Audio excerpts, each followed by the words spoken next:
wasn't even tending to business very much. I mean, the place is sort of cruising. Yeah. Anyway, so Things they use I was wondering that's the so-called piece of missing I don't know what those look like. history of information Can't about tell what it is. It's all Gregory's yeah. first burial.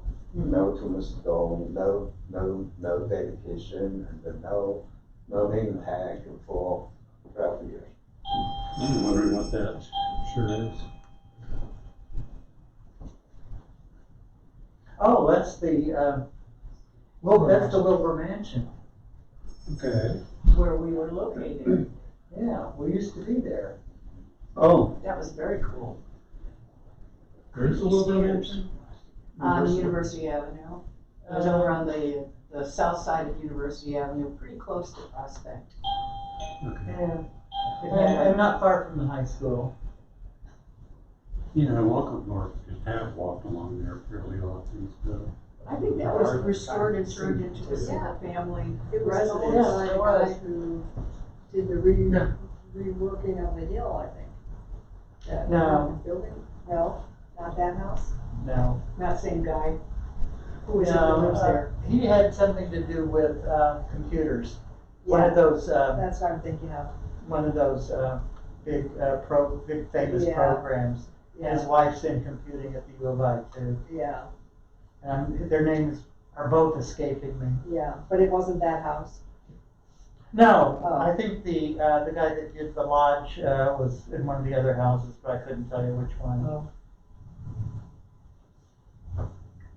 Just wait till Will comes back. Yeah, he's gotta start the camera. Perry, that would be a good history Recording. walk. Take a 1 block or 2 block area of University and go through the history of each of those houses and That'd be families that were in It there. would, Would that be fun? absolutely. I was just mentioning to Will about the house. You mentioned I drove past it. One at Third and Uni. Yeah, we're 1 or 2 blocks east. It's like the only remaining historic house from, I guess, the same era as the houses further west. Yeah, the Weiner house. And what will be done with that is an interesting question. 'Cause I don't think I've gone to live there, at least not with the U-Haul right across the street. Yeah. And the ambulance dispatch. That's true, that's right Yeah. there. There is that, Yeah. Yeah, that's great. We'll get started. Start the Yeah. camera? Oh yeah, I got the camera started. Oh, you did start it? Yeah, take a seat here. So. Because I shouldn't sit in the background. All right, welcome everyone. Welcome to the Champaign County History Museum. I appreciate you coming out tonight for our monthly history talk. We offer these every single month at a variety of locations, usually at the Champaign or Urbana Public Libraries. That being said, this month, we decided to host it here at our museum as a part of the university's Welcome Week, where we welcomed in new university students and their families to give them tours and to teach them a little bit about Champaign County history. This month's history talk, we have a returning speaker, Matthew Ehrlich. He previously spoke on one of his older publications, Dangerous Ideas on Campus, which proved to be a wildly entertaining talk. So I hope that we'll have pressure. a laugh again today. But thank you, Matt. If you don't mind, taking it away. Thank you, Will. Thanks, everyone. And thank you for negotiating the steps and coming on up here. And if you haven't gotten a chance to tour the museum, please do so at some point, because it really is a cool place. The story I've got for you tonight, to use a word that's being tossed around a lot these days, is weird. It's a saga that lasted for more than 2 decades. Eventually, it would envelop the University of Illinois, the Illinois Legislature, the American Medical Association, the Food and Drug Administration, the National Cancer Institute, several prominent members of Congress, and even eventually the President of the United States. But because we are in the Champaign County History Museum, I'm going to focus tonight on the events that affected the university and the local community, and then save the last few minutes for the highlights and more lowlights of the rest of the story. So we start this Krebiozen saga, and it is a saga, with the end of World War II. And the Depression and the war years had been difficult times for colleges and universities across the country, including the U of I.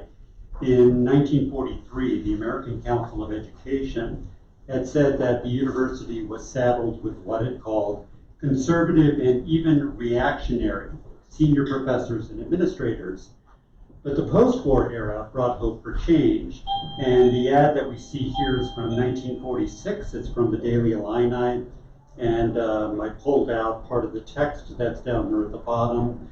As the DI hopes for a great year of Reconstruction in 1946, sparkling pleasure cars, a year when education for peace takes the place for schooling for destruction, and hatreds fading in the dawning hope of brotherhood. And these sentiments, as flowery as they were, reflected the optimism of the time. They also corresponded with a new president at the University of Illinois, and that's this gentleman, George Stoddard, who was still in his 40s when he came to Illinois from New York State, where he had been serving as education commissioner. Stoddard replaced the previous president, Arthur Willard, who had been nearly 20 years older than Stoddard. And Stoddard's charge in coming here was to revitalize the university, to reverse the kind of stagnation that the American Council on Education had pointed to just 3 years earlier. His arrival in 1946 at the U of I corresponded with the recent enactment of the GI Bill, which gave education benefits to returning veterans. Nobody anywhere anticipated just how many veterans would take advantage of the legislation, but they greatly affected colleges and universities, including the U of I. So the picture we're looking at now is also from the DI. It's from September of 1946, taken near the corner of Wright and John Streets on campus. The university had thought that perhaps as many as 14,000 students would show up for the start of that academic year, which would have represented a sizable increase. Instead, more than 18,000 people showed up, which led to the kinds of long lines that we're seeing here. These are students lining up for athletic association tickets, and of course, there weren't nearly enough to go around. There is a massive housing crunch that results. Champaign-Urbana residents are urged to open their homes to accommodate the new wave of students. The football stadium and the ice rink are opened as temporary dormitories. And adding to the crunch was the fact that many of the returning veterans were married with children, so they all needed places to live. So we have pictures that I've actually lifted from Lex Tate's excellent book, An Illini Place. This is Stadium Terrace that we're seeing there on the left. Stadium Terrace, barracks-like housing erected near the football stadium, where now the practice field for the Marching Illini, the soccer fields, parking for football games, all of that was occupied by temporary housing that in fact lasted for many years. There were similar housing developments that sprang up in the southeast part of campus, where Pennsylvania and Florida Avenue residence halls are now. And although these were criticized as being cardboard villages by detractors, they actually served their function pretty well. And although the returning veterans and other students inevitably complained about all the chaos, all the confusion, dealing with the sort of cramped conditions that we see here, they proved on the whole to be excellent students. And many of them were socially conscious members of the community. Actually, they included my father, came back from World War II, and was part of this new wave of students on campus. Some of them, like my father, joined efforts to fight racial discrimination in Champaign-Urbana. The segregated theaters and barbershops and restaurants that then still existed in the community. One group of returning veterans in wheelchairs worked with Timothy Nugent, and they made the U of I a global leader in accessible building design. That whole program for wheelchair students had its roots in the Stoddard era right after World War II. There's also intellectual ferment happening on campus during the Stoddard years. 1948 saw the first Festival of Arts, one of many on campus, which brought the latest in non-representational art to the university. And it wasn't just art, pictorial art. There was also theater, literature, dance, poetry, all celebrated as well. And Igor Stravinsky, Aaron Copland, Dylan Thomas, Martha Graham, and many other great artists came to Champaign-Urbana, came to the U of I. Meanwhile, new academic units are being founded. The Institutes of Labor and Industrial Relations, Communications Research, Government and Public Affairs, and Aviation. And the sciences were not neglected either.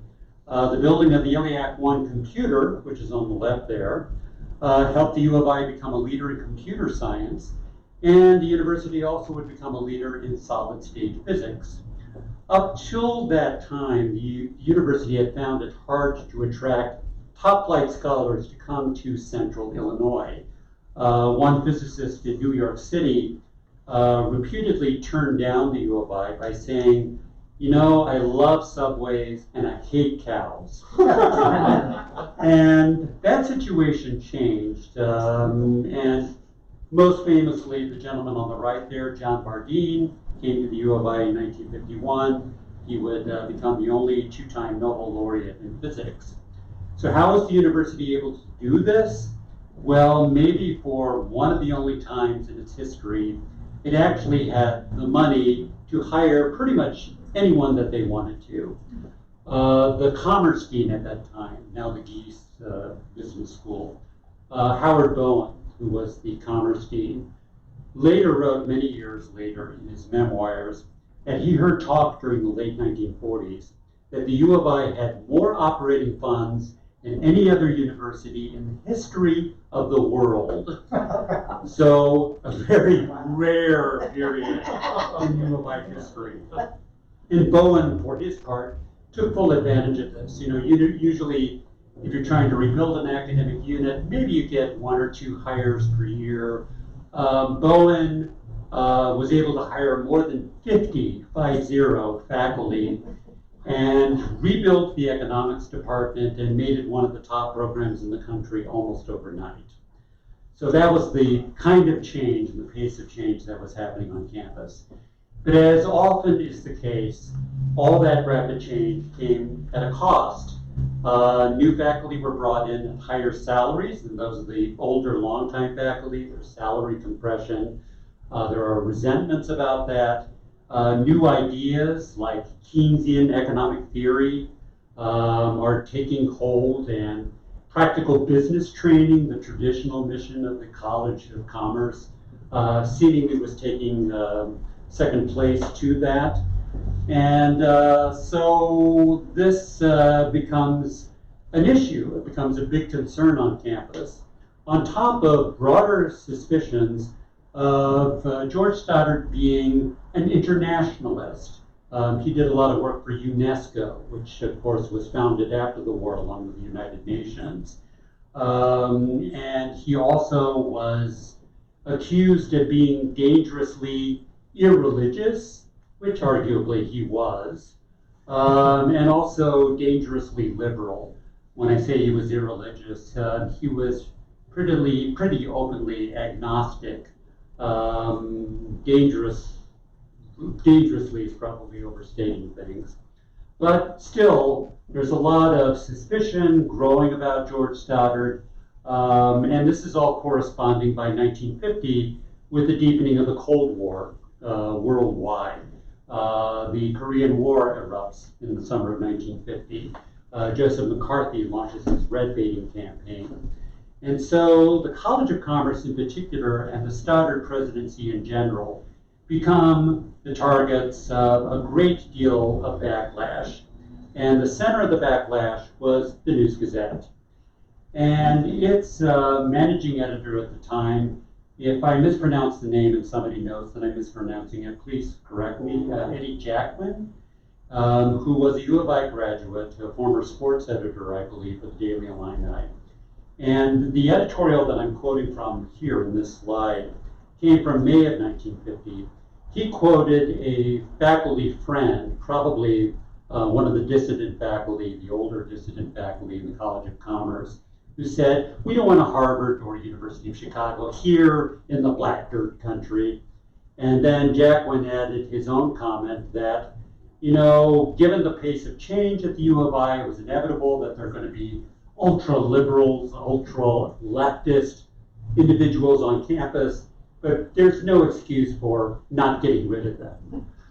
And eventually one of the people who was gotten rid of was Howard Bowen, the College of Commerce dean, who at the end of 1950 was forced to resign. The School of Music director was forced to resign at about the same time, not so much for external political reasons, but due to the fact that he was trying to institute a lot of changes, rubbed a lot of the music faculty the wrong way. This gets a lot of negative publicity, and it just all adds up to the impression that the U of I, under George Stoddard, is spiraling out of control. By the end of 1950, he's only been in office for 4 years. Despite all that, he seems to weather the storm. He seems to hang on, and by early 1951, it seems as though his presidency is still secure. But then along comes Krebiozen, and it's introduced by the most unlikely individual imaginable. And here he is, the main protagonist of our story, Andrew Ivy. He was one of the most prominent new hires that the U of I made during the Stoddard years. He was one of the world's most prominent physiologists, a longtime professor and administrator at Northwestern University. He had collaborated on some 1,500 scientific papers and trained more than 5,000 medical students. So widespread influence, widely known throughout the profession in the medical community, especially by 1946. And the reason he's got his hand raised and is wearing headphones is because he's pictured here as the voice of American organized medicine at the Nuremberg trials, where he was testifying for the prosecution of Nazi doctors who had been accused and eventually would be convicted for conducting sadistic medical experiments on prisoners. In 1946, Time magazine had called Andrew Ivy the conscience of U.S. science. And so it was a great coup for the U of I in 1946 to poach Ivy from Northwestern and make him the U of I vice president and put him in charge of the university's medical programs up there on the near west side of Chicago. At first, this is all great for the university. It generates fabulous publicity. Ivy greatly increases external research funding for the university's medical programs, accelerates the medical programs building program. But then comes the fateful day in 1949 when Ivy receives a mysterious visitor in his office in Chicago from Argentina. And that's this gentleman, Stefan Durovic. Stefan Durovic came to Chicago from Argentina, although he was originally from Montenegro, part of what was then called Yugoslavia. Durovic told Ivy, you know, the Nazis forced me and my brother Marco to flee our homeland. We took refuge in Argentina. And while I was in Argentina, says Stefan Durovic, I came up with this miraculous hypertension medicine called cosiderin. Durovic had come to the Chicago area originally to visit Northwestern University, and he tried to get doctors there interested in cosiderin, the supposed hypertension medicine. And eventually they told him, we're not interested, go your way. So then Durovic showed up at Andrew Ivy's office at the University of Illinois. And Durovic said, this medicine is great. I've treated thousands of patients successfully in Buenos Aires with this medicine. I can't tell you what's in it. I can't tell you anything about how it's made, but it's great. You're going to love it. And Andrew Ivy responded exactly the way he should have responded. He said, a secret remedy, which is what you're describing to me, is never going to win the approval of organized medicine. You probably should go on your way. And just like Northwestern's doctors did, they sent away Durovic, and that seemed to be the end of it. Except that Durovic soon came back and said, "It so happens I've got a second drug. It doesn't have a name yet. I'm calling it Substance X. And I derived it from horse blood." Horse is similar to the horses we see with Durovic in this photograph. Again, I cannot tell you anything about the process by which I developed this drug or anything about exactly what's in it, but I can tell you that this drug, rather than treating hypertension, is great for boosting natural immunity to cancer. And this piques Andrew Ivy's interest in a way that the hypertension drug did not, for he had long been interested in that very research question. So Ivy, once he determined that this new substance X was not toxic, did something rather curious. He directed an associate to administer the medicine to 2 people with advanced cancer. No worries about protocols or anything like that. It's like, let's just try it out. And since they have advanced cancer, if it doesn't work, it doesn't work. Ivy fully expected it not to work. And instead, the results seemed really surprising. These 2 patients who received the drug said, "Hey, I feel better. My pain seems to have been greatly reduced." They also took a ruler and measured these 2 patients' tumors, and the tumors seemed to have gone down. So Andrew Ivy says, "Gee, that's interesting," and he starts administering this mysterious drug to other people with seemingly terminal cancer. And some of those patients, too, seem to show positive results.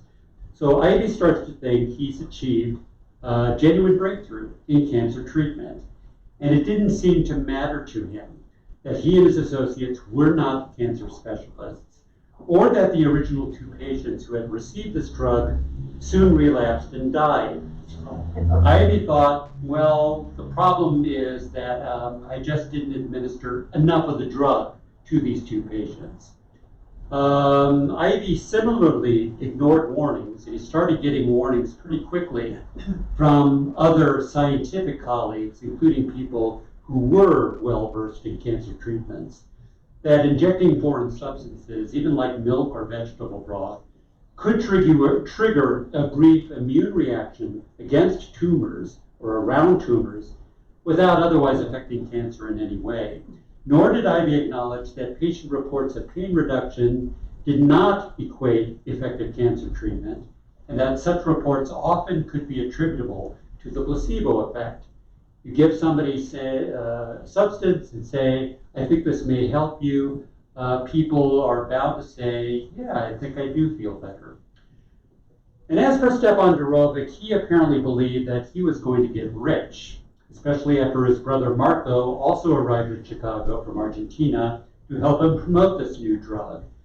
And they rebranded it as Krebiozen, which was a name that supposedly came from old German or Greek words for cancer suppressor.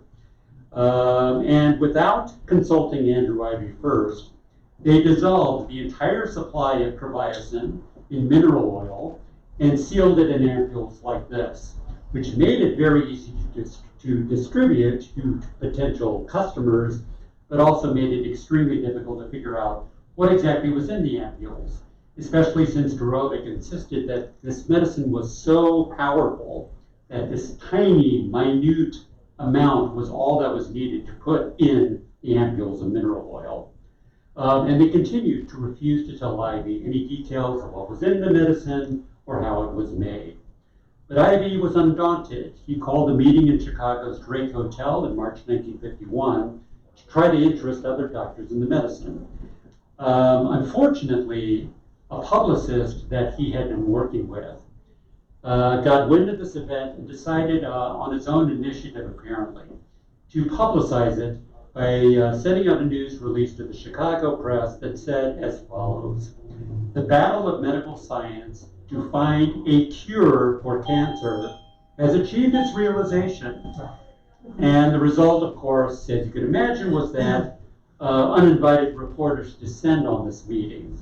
And even though they heed Andrew Ivy's plea not to brand Krebiozen, not to label it as a cure, they still heap attention on this drug.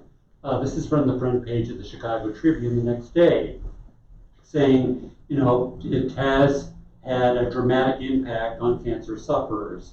The University of Illinois is blindsided by an estimated 11,000 calls and messages and telegrams asking for, pleading for this miraculous new cancer drug. But organized medicine is immediately suspicious because Ivy's meeting had an air of hoopla and hucksterism about it that seemed to be distinctly unscientific, as with the fact that Krebiozen remained a secret remedy. No one had ever heard of Stepan Durovic, this guy from Montenegro initially, who had come to Chicago by way of Argentina. In fact, one person would eventually say of Stepan Durovic that if he had actually come up with the key to cancer treatment, it would have been roughly the equivalent of a high school physics teacher splitting the atom alone in his basement. It just didn't seem plausible. And there was also the fact that Krebiozen, the cancer drug, seemed awfully similar in a lot of ways to cosiderin, the hypertension drug that Durovic initially pitched. The names were similar, they were both secret remedies, and skeptics began wondering whether the two medicines were actually identical, and Durovic had simply rebranded the hypertension medicine as a cancer medicine.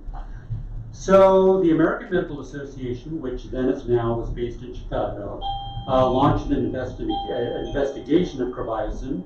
They amassed 100 case studies of Krebiozen patients and assembled a blue ribbon review committee of doctors. And they announced their findings in October 1951. This is just a few months after Andrew Ivy's original announcement of the drug in March 1951. And hopefully you can read the conclusions. 98 of the 100 patients showed no objective improvement. 44 of the 100 had since died. And the crucial conclusion, number 6, the findings fail to confirm the beneficial effects reported by Ivy and his associates. In short, Krebiozen is worthless. Okay, and that might have been an end to the whole affair, except that Ivy and Durovic and their allies, and as it turned out, Andrew Ivy had a lot of allies, fight back. They accused the AMA of conspiring with 2 Chicago area business people of conspiring to crush Krebiozen after failing to get financial control of it.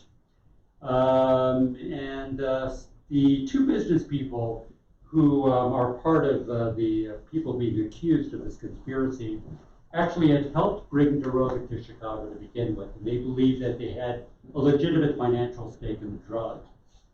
But Ivy and Durovic's charges, even though they seemed kind of over the top to a lot of people, also resonated with folks who had a legitimate beef with the AMA. The AMA's longtime opposition to group health insurance, for example, and public health insurance, and the AMA's hold over organized medicine. And these kinds of folks insisted that Krebiozen deserved what they called a fair chance, a fair test, despite the AMA's negative assessment. What I'm going to do now, if this plays correctly, is just a couple of minutes of excerpts from a documentary that was produced some years later featuring Andrew Ivy and Stepan Durovic. And the quality is not great, but it will give you a chance to hear from the 2 men themselves in their defense of Krebiozen. We spoke with Doctors Ivy and Durovic at Promac Laboratories in Chicago. Dr. Ivy, what first convinced you that Krebiozen might have value in the treatment of cancer? Well, I was convinced first because since 1917 I have believed that there is an anti-cancer substance in the blood serum and tissues of multicellular animals.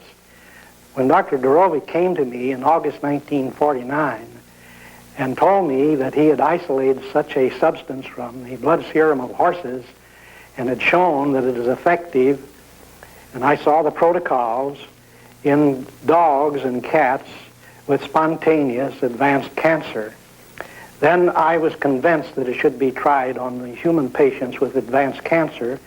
So we started, and within 3 or 4 weeks, I had seen myself a decrease in size of the tumor and a decrease in pain.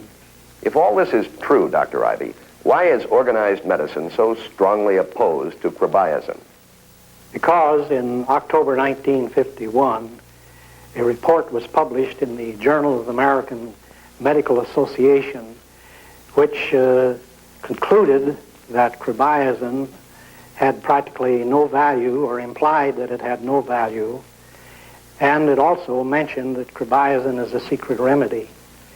I tried to reply and tell the truth about Krebiozen, but I was turned down. And at the present time, the doctors in this country only have available to them this inaccurate report in the Journal of the American Medical Association. Dr. Dorovic, one charge that has been made repeatedly is that Krebiozen is a secret remedy because you never have fully disclosed the manufacturing process. This is simply not true. Since 1951, Dr. Ivy and I have disclosed and published many times the technological data regarding production of Krebiozen. Dr. Dorovic, another charge is that your Promac Laboratories has made a great deal of money from the distribution of Krebiozen. This is another false statement. Krebiozen never was sold. So Dorovic there addressed the two big questions, the two big enduring questions about Krebiozen. Number one, what exactly is this drug? And number two, was it nothing but a venture, or if you will, scam to make money?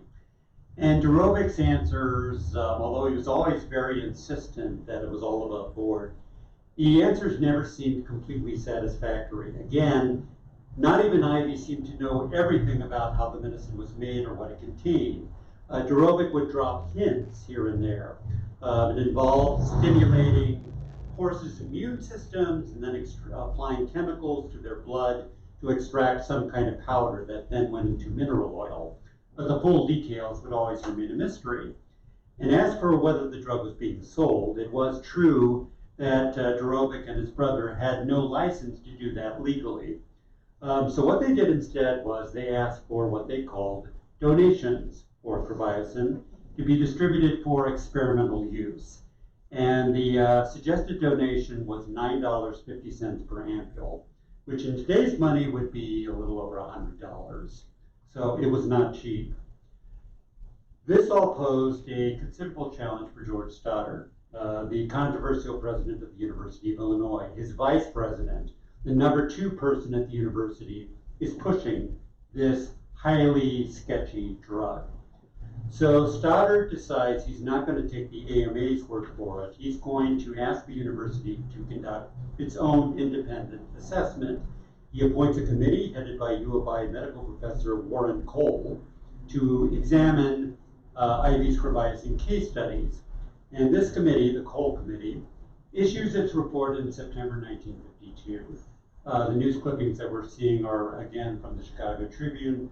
The article on the left shows that the committee really didn't see any significant benefits to Krebiozen from the case studies, but they still left the door open a crack. They said, the Cole Committee, that if the whole mystery surrounding what's in Krebiozen and how it's made can be cleared up, it warrants further study. We're, after all, talking about potential revolutionary therapy for cancer. We don't want to slam the door on it too quickly. So Stoddard goes ahead. He appoints a second committee to try to get from the Dorovics this long withheld information about what exactly Krebiozen is. This committee, which is called the Johnson Committee, asks the Durovics for several thousand ampules that the committee can then analyze to figure out what the drug actually consists of. And the Durovics say, well, you know, we really would like to help you, but we've got financial commitments that we have to honor. And anyway, we don't have nearly enough of this drug to give you several thousand ampules. Maybe we can give you a few milligrams of Krebiozen, but first we've got to make some more, and that's going to have to happen in Argentina, and it's going to take at least 6 months, maybe longer. And at that point, the Johnson Committee says, look, we're not going to get any cooperation from these guys. Can we please be discharged and not have to try to work with them anymore? George Stoddard says, okay, I agree. And Stoddard does exactly what he promised he was going to do when he hired that second committee. He said the Durovics will not cooperate. The university will forever dissociate itself from Krebiozen, including Andrew Ivy. We're not going to have anything more to do with it. And that's actually what Stoddard announced in November 1952. And if he had just left it at that, again, that might have been the end of it. Here's the deal with George Stoddard. He had a temper. He himself would say that he was often guilty of the cold eye and dour look. And one state lawmaker had once said that Stoddard had insulted him just by the way he had looked at him. This is a potentially problematic characteristic of a university president, right? But to be fair, Stoddard had very good reason to be fed up by this point. It's now been more than a year since the American Medical Association said Krebiozen was worthless. And it's not just the AMA. It's the National Research Council, the New England Journal of Medicine, Science Magazine, the Chicago Medical Society, the Champaign County Medical Society, even the editorial page of the Chicago Tribune, all had said Krebiozen is worthless. It doesn't deserve any further research. The University of Illinois medical dean had quit in frustration over the whole affair, convinced that George Stoddard was not going to ever do anything to try to stop the whole mess. And of course, Andrew Ivy, the vice president, was not going to do anything either. So finally, Stoddard decided enough was enough. And when he announced his decision to dissociate the university from the drug, he added a few parting words. The Cole Committee has found that there is no therapeutic value to Krebiozen. This whole affair has damaged the university's scientific reputation. And then he signs off with these words. It is my considered opinion that except possibly as a common, harmless, inexpensive ingredient, Krebiozen does not exist. And he probably thought he had buried Krebiozen once and for all, but by underlining those last 4 words, he ignites a firestorm. Angry meetings, multiple angry meetings on both the Urbana and Chicago campuses of the university, charges that Stoddard had infringed Ivy's academic freedom by not allowing him to study the drug on university time. When Stoddard further recommended that Ivy be removed as vice president, state lawmakers registered their outrage. Some of them were downstate Republicans who already disliked Stoddard, people like Charles Claybaugh and Ora Dillabou from Champaign-Urbana. But there also were Chicago area lawmakers of both parties, Democrats and Republicans, who passionately supported Andrew Ivy. Stoddard and his chief lieutenant, the provost Coleman Griffith, began to suspect that Ivy had been serving patronage interests in Chicago and the state through the expansion of the University of Chicago medical facilities. And that's why so many people in Chicago and so many state public officials really were very loyal to Andrew Ivy and thereby loyal to Krebiozen. In the spring of 1953, the legislature launches hearings on these supposed conspiracy charges and whether the university has played any part in it. Those hearings turn into a circus. At one point, the hearings actually moved to Durovic's Chicago lab west of the Loop. That's the picture that we see here. Furious charges that the university has conspired to suppress the drug, counter charges that the Dorovics are actually smuggling this drug all over the world, to Uruguay and other parts of the world. In the summer of 1953, these hearings temporarily go into recess. Absolutely no proof of any conspiracy involving the university or George Stoddard. But as it turned out, other people were doing some conspiring of their own.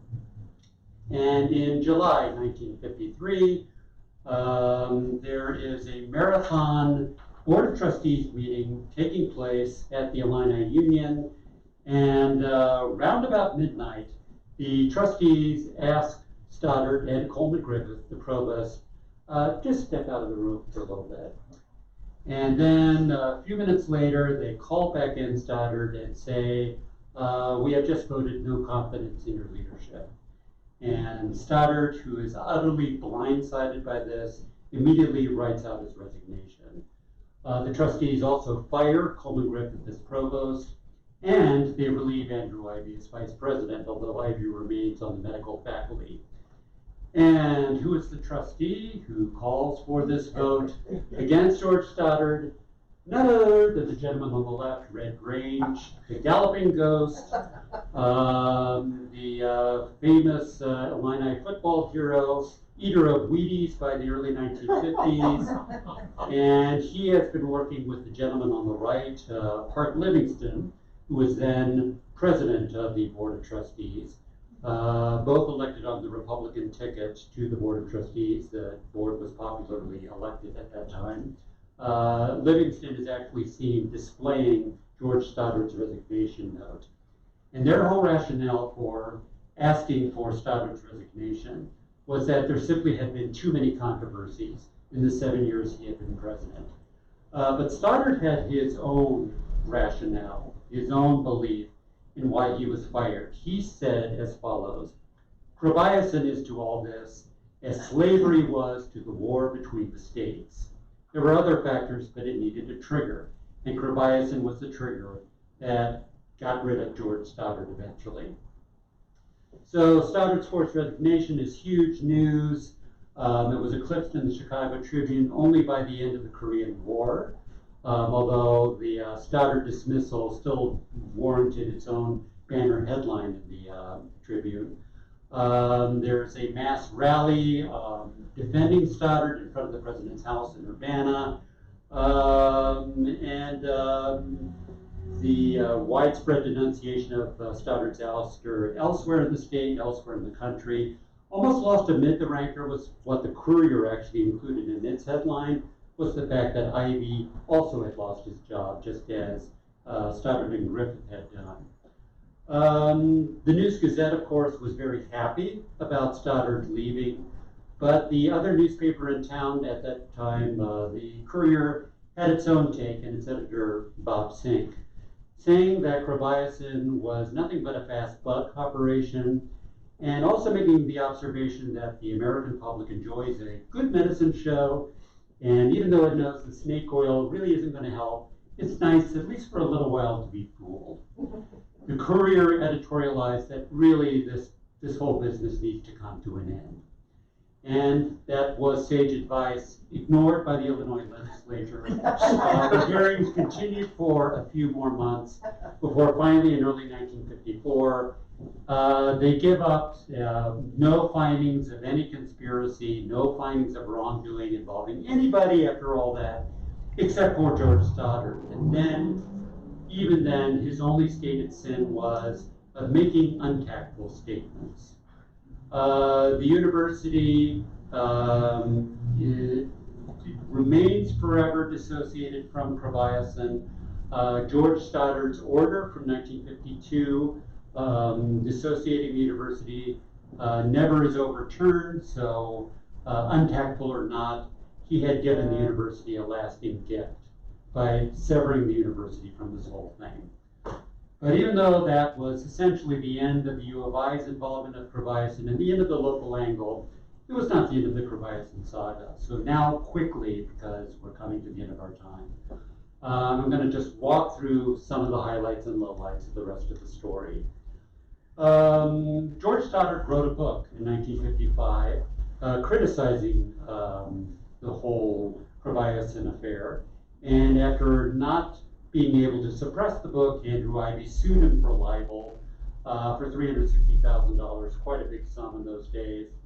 This case drags on for years, and eventually it's resolved many, many years later with no claims of libel being acknowledged and Stoddard not being found guilty of wrongdoing of anything. It was just settled out of court. And at the same time that Stoddard published his book, a writer named Herbert Bailey became Krebiozen's most vocal champion through his own book, which trumpeted the drug's purported miraculous benefits and the purported malicious conspiracy against it. He also published a pulp magazine promoting Krebiozen. And the drug in the latter half of the 1950s became a nationwide cause. People including Gloria Swanson, the star of Sunset Boulevard, became proponents of this drug and raised money for Andrew Ivy to continue his research on it. Krebiozen supporters continued to lobby for a so-called fair test of the drug that would prove its worth and allow it to be sold commercially. Those efforts failed largely because of Ivy's insistence that he be closely involved with any such test, which struck the scientific community and organized medicine as being outlandishly biased. So the lobbying on behalf of Krebiozen grows increasingly strident and desperate, especially by 1963, after new federal drug laws take effect and block interstate shipment of the medicine. Some Krebiozen patients go so far as to pack up and move to Chicago, which is the only place that the drug can be accessed legally, the state of Illinois, that is. In Chicago is where it's manufactured. Other people, including Silent Spring author Rachel Carson, take the medicine to try to stop their cancer, only to find no benefits at all. Also in 1963, when the FDA announces a full-fledged investigation of the drug, a group of black-clad protesters pickets the White House on behalf of Krebiozen, but entreaties to President Kennedy do not halt the FDA investigation. And in September of that year, 1963, the FDA announces its findings. Its probe into Krebiozen's identity is led by Alma Lavant Gayton, who is believed to be the first African-American woman scientist at the FDA. In this picture, you see her on the far left. And it's a 20-year-old American, or a 20-year-old intern and an undergraduate chemistry major. Her name is Ruth Kessler, and she's pictured there on the far right. I love this photograph, and I especially love Ruth Kessler in this photograph. It's like, you mess with the FDA, we're gonna get you. And the FDA did get them by matching a spectrogram, thanks to Ruth Kessler, matching a spectrogram of Krebiozen with a spectrogram of creatine. So, in short, George Stoddard has finally been proved correct. As creatine, Krebiozen is nothing more than a common, ordinary substance of no value against cancer. The FDA also finds in many instances Krebiozen ampules have contained nothing but mineral oil, and rather than costing nearly $10 per ampule to produce, the actual cost of production has been about 8 cents. At the same time, the National Cancer Institute does its own review of more than 500 Krebiozen case studies, conclusively showing the drug has no anti-tumor properties. And once more, that might have been the end of it, except that it wasn't, because Krebiozen's foremost political sponsor, Paul Douglas, the U.S. Senator from Illinois, pictured there on the right, with Dorovic and Ivy, refuses to accept the FDA's and NCI's findings. He goes to the Senate floor and says that neither agency can be trusted, and he asks President Johnson in 1964 to intervene and appoint an independent review committee that hopefully, according to Douglas, will get Krebiozen approved. Johnson agrees to this because he needs Douglas's legislative support. 1964 is the year that Johnson's launching, all his legislative initiatives that are very famous today. Looks like it's going to be great for Krebiozen, except that Dorovic refuses to cooperate, and just like all the endeavors before it, it comes to naught. So the government prosecutes Andrew Ivy, Stefan Durovic, Marko Durovic, and other Krebiozen promoters for fraud. That trial lasts 9 months in Chicago. It's overseen by Judge Julius Hoffman, the same Julius Hoffman who would oversee the trial of the Chicago 7 a few years later. And it finally ends in January 1966 with acquittals of everybody concerned. This is Andrew Ivy celebrating his acquittal along with supporters. But the verdicts are tainted by charges of jury tampering. One juror has circulated pro-Krebiozen materials during the trial in direct defiance of the judge's orders, and eventually that juror is convicted of tampering and he goes to prison. So, after the not guilty verdict, Stefan Durovic is indicted as a tax cheat. He promptly goes to Switzerland where he holds an overseas bank account. The government made the mistake of returning his passport to him, and through a very circuitous route, Durovic ends up in Switzerland. He lives out his days there, living until the late 1980s, apparently united with the millions of dollars he seems to have made from this drug. Krebiozen fades from the news, and finally, in October 1973, the Illinois legislature quietly passes a bill that the then governor signs, and Krebiozen is banned. Andrew Ivy fades from the news as well. He develops his own Krebiozen-like drug that he calls Carcalon that also supposedly boosts natural immunity to cancer. The whole reason he seems so committed to this doesn't seem to be greed. It seems to be his own ambition, wanting to make a lasting contribution to science and medicine, and his own refusal ever to admit to ever having been wrong about anything in his life. But he also clearly has believed all along that he's been helping people, particularly people with nowhere else to turn, people who did not think, in many cases had very good reason to think, that conventional medicine could not save them and could not help their cancer. And that's when they turned to Andrew Ivy and his drug. Ivy passed away in 1978. So what are the lessons from this whole sorry saga? I think very quickly there might be 3 things.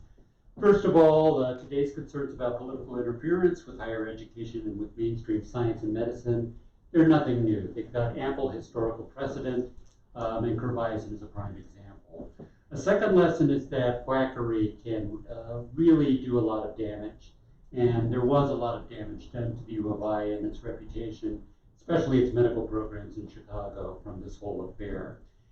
And maybe most importantly, third, the story shows why people continue to put faith into stuff like Krebiozen. Even really highly educated, socially conscious people who cannot be easily branded as dumb or anti-science. There's a really strong need to maintain hope in the face of grave threats to well-being. And when mainstream medicine fails to provide that necessary hope, the likes of Krebiozen are bound to arise, and unscrupulous people are bound to try to profit. So the book I've written about all this is The Krebiozen Hoax, and thank you so much for coming, and thanks for your attention.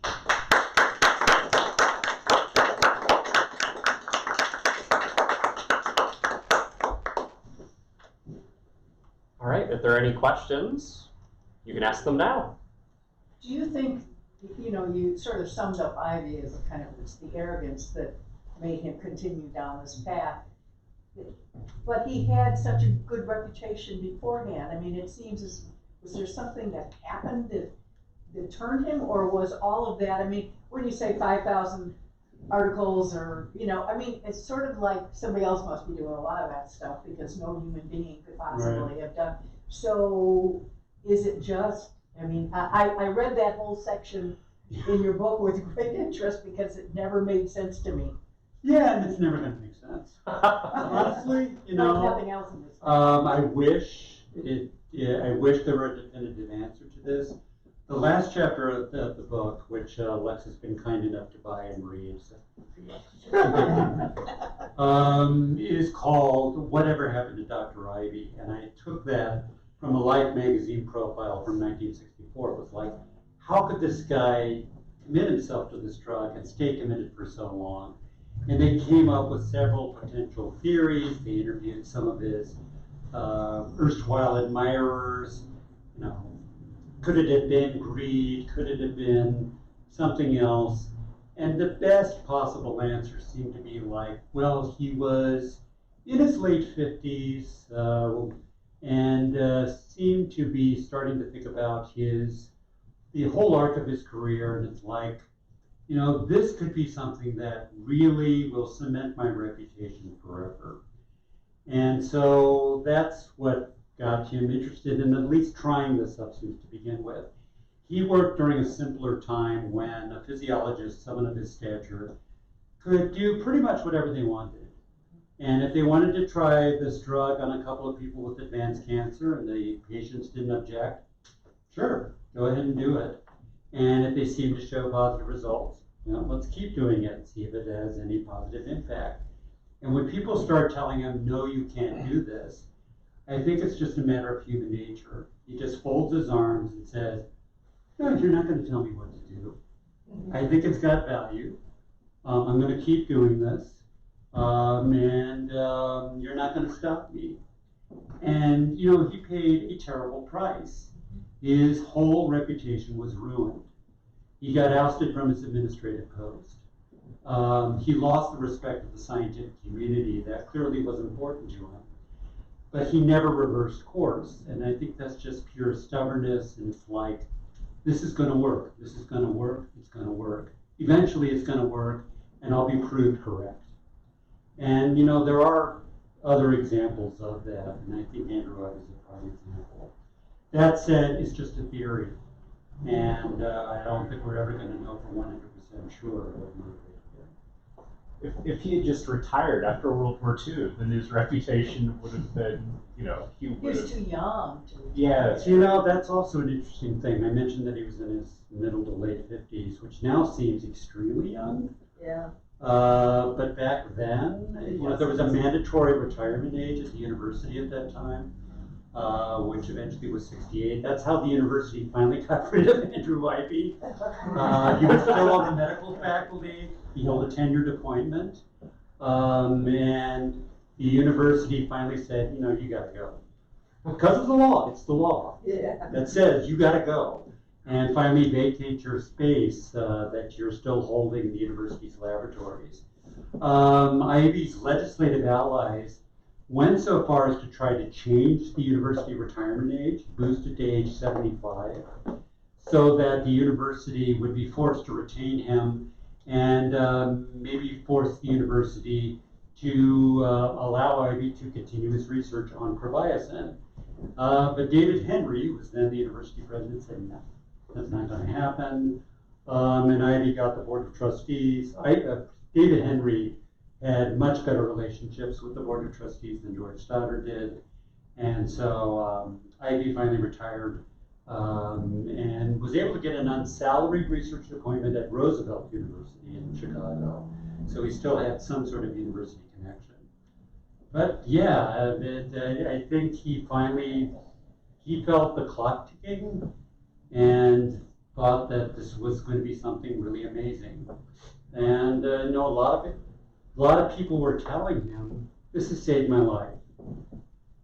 People who were patients' relatives were telling him, you are the one person we can turn to for help. And that's not just appealing to ego, that's appealing to very laudable medical instincts. You know, if somebody comes to you and says, help me, you want to help them. You feel an obligation to help them. So I don't think Andrew Ivy is really a clear-cut villain. And for that matter, even Stefan Dorovic.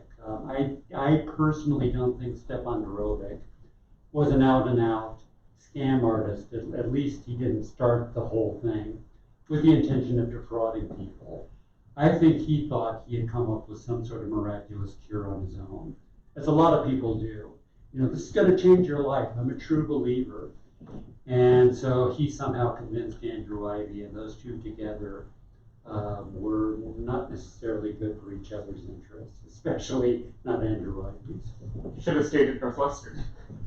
Yeah, that whole story is also interesting because Northwestern University's medical dean, soon to become Northwestern University's president, is the guy who directed Andrew Ivy to, or directed Stefan Dorovic rather, to Andrew Ivy. Maybe you want to go visit.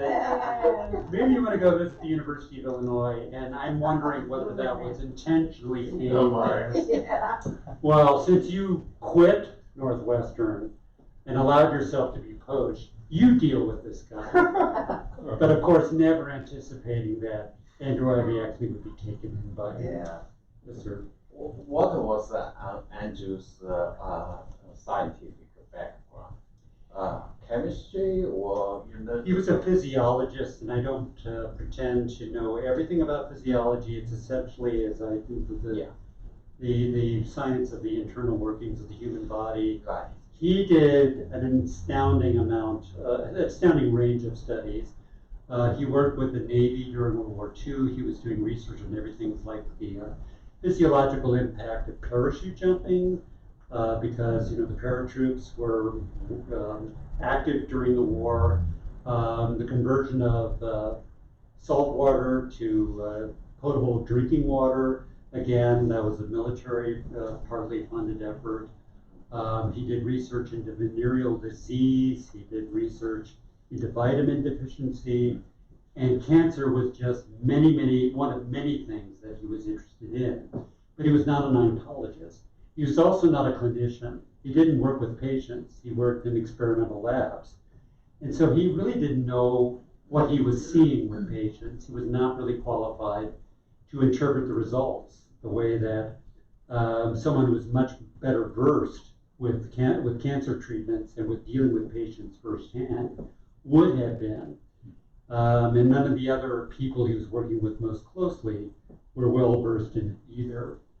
There are just so many places in the story we could point to, just if one other thing had been different, or if Andrew Ivy had just listened to this person, if Andrew Ivy had just, as he claimed he did later, had just stepped back when the Dorovics dissolved the whole supply of this drug in mineral oil without consulting him first, the press never would have gotten wind of it. It would have died without this whole saga ever having happened. It's just like a long, drawn-out accident happening over more than 20 years is the best way I can describe it. Anybody else? Why did you do this book? I mean, how did you stumble on the Krebiozen thing? From the previous book, Dangerous Ideas on Campus, because I mentioned David Henry. David Henry was the University of Illinois president at a time when a couple of really big academic freedom controversies happened, which was the subject of my previous book. And I learned that Henry had become president when George Stoddard was ousted. And so I knew a little bit about Krebiozen. I freely admit I'm not a scientist. I'm not a doctor, obviously. The fact that it lasted for so long, the fact that there was this 9-month trial with highly scientific testimony, that there were these legislative hearings that went on and on and on without accomplishing anything. I was wondering whether I really wanted to go down that rabbit hole. And there are a lot of rabbit holes, but I finally thought, this is an interesting story. It hasn't really been told comprehensively. And it also does have, I think, parallels to what we're going through now. And for those reasons, that's why I decided to write about it. And I'm glad I did, because it really has good characters. And having taught in the journalism department here for so long, I've always been really interested in good stories and good characters. And there are definitely characters involved with this one. Well, Will said there's beer here. Well, thank you all for coming tonight. Thank you again for coming. Thank you, man. Yeah. Great talk. Yeah. Fantastic. Thank you all for coming out tonight. Next month's History Talk is going to be on the history of the Champaign Fire Department. Jeremy Mitchell, the Deputy Fire Marshal of the CFD, will be joining us to be giving a talk on the history of their organization, as well as some of the prominent fires that have impacted downtown Champaign and the local area. So we'll hope you'll join us on October 17th. Is that here or the library? Still determining location. I might have a special on-site location for that one. At the fire department. Oh, that'd be cool. That would be cool. Why Potentially. not? Oh, We'll see. the fire department does have a nice conference room. I'd forgotten about that. Well, thank you all for coming tonight. Okay.